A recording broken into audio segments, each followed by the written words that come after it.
টানা ৪০ দিন ধরে মধ্যপ্রাচ্য জুড়ে আগ্রাসন চলার পর যুদ্ধবিরতিতে সম্মত হয়েছে দুই পক্ষ। বুধবার ২ সপ্তাহের জন্য যুদ্ধবিরতিতে রাজি হয়েছে যুক্তরাষ্ট্র, ইসরায়েল ও ইরান।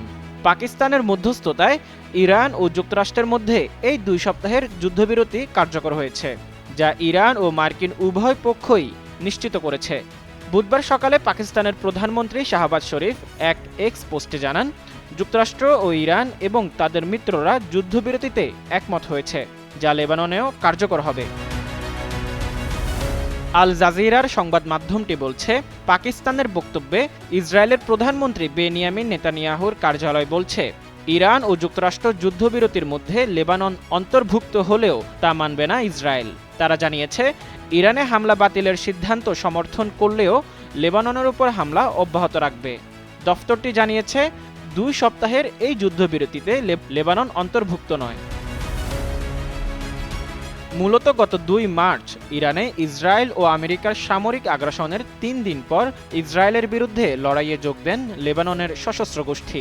গোষ্ঠীটি তখন জানায়, যুদ্ধবিরতি লঙ্ঘন করে ২০২৪ সালের নভেম্বর থেকে লেবাননে ইসরায়েলের অব্যাহত হামলা এবং ইরানের সর্বোচ্চ নেতা আয়াতুল্লাহ আলী খামেনির হত্যার প্রতিশোধ নিতে এই হামলা চালানো হচ্ছে।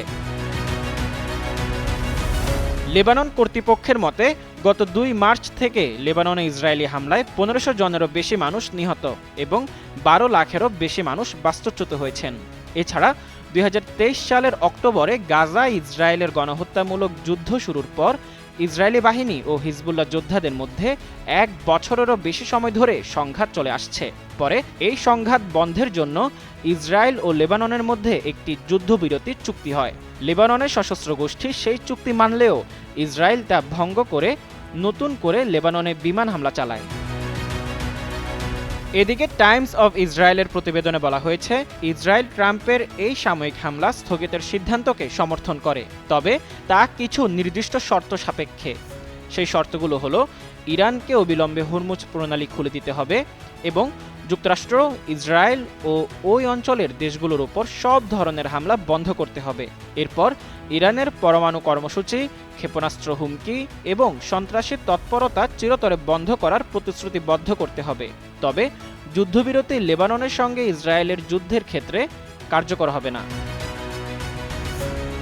এদিকে লেবানন ভিত্তিক সংবাদ মাধ্যম আল মায়াদিন জানিয়েছে, ২ সপ্তাহ আগে স্বাক্ষরিত চুক্তিতে লেবানন সহ সর্বত্র অবিলম্বে কার্যকর যুদ্ধবিরতির কথা উল্লেখ থাকা সত্ত্বেও ইসরায়েল লেবাননের বিরুদ্ধে আগ্রাসন অব্যাহত রেখেছে।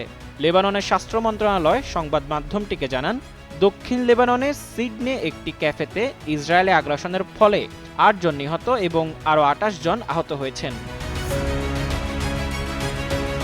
বিশ্লেষকরা বলছেন, ইসরায়েলের এবং লেবাননের এই যুদ্ধ মধ্যপ্রাচ্যর অবস্থা আরও ভয়াবহ করে তুলবে।